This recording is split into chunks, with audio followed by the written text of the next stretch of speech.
Manage data. Feeds. Advanced Dynamic is used when you want to use rules to determine which version of the ad a viewer sees. In order to use Advanced Dynamic creatives, you must first create a dynamic feed.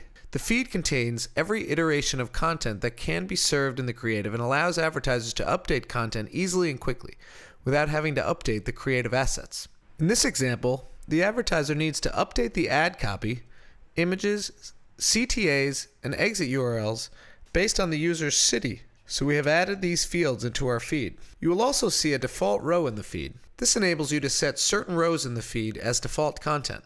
Therefore, if the user viewing the ad does not meet any of the targeting criteria, then the user will be served the default row of content. In this case, if they are not in specific cities, they will be served a more generic headline. To make collaboration easier and avoid having multiple versions of the spreadsheet each time it's updated, we've populated it in a Google spreadsheet. You can see that each row has a geocode for the relevant cities and copy for each city. So now we have our feed data in a Google spreadsheet, but we haven't set the feeds up in Studio yet. Before we import our Google spreadsheet, you must first enter two special email addresses in the sharing settings for the spreadsheet, setting the permissions to Can Edit. Click Done.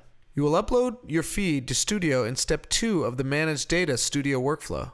Click New Content under Feeds. This brings you to the content workflow where you can select the content source, the format, and the file name of your feed. Select Google Docs from the content source dropdown. In the dialog box, select your spreadsheet by marking the checkbox and clicking Select. Then click Start Import.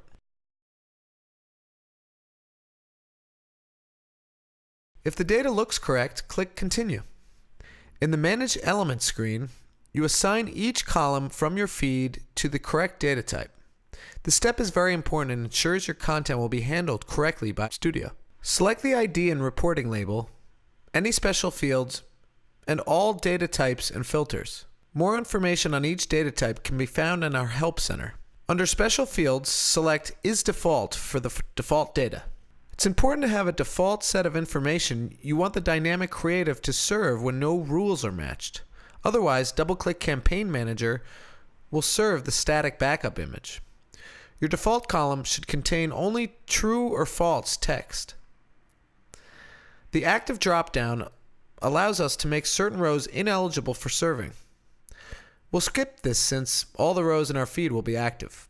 In the Data Types and Filters section, we can check if Studio determined our field types correctly and make any necessary changes by using the dropdowns.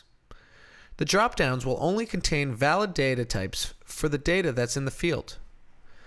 The Sample Value column lets us see a sample of our data as a reminder of what data type is in that field.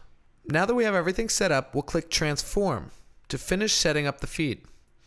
If the transformation is successful, you'll be automatically brought back to the profile so you can continue setting it up. The feed we just created is now listed in our profile. Click Save and Continue.